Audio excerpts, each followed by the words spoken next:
आज की इस वीडियो में हम फिर से ऋषभ जी के नए रिंगटोन लेकर आए हैं। बहुत बढ़िया शानदार रिंगटोन बनाया गया है। अपने नाम के रिंगटोन को एक बार ज़रूर सुने, पसंद आए तो डाउनलोड करें।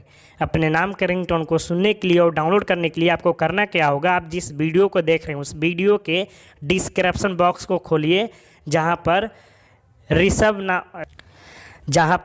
नेम रिंगटोन लिखा हुआ है। वहाँ पर आप जैसे ही दबाएंगे तो आपके नाम के रिंगटोन की डिस्क्रिप्शन बॉक्स खुल जाएगा। उसी में आपके नाम के रिंगटोन की URL होगा ब्लू कलर में। उस URL पर दबाइए और जाइए, अपने नाम के रिंगटोन को सुनिए और डाउनलोड कीजिए।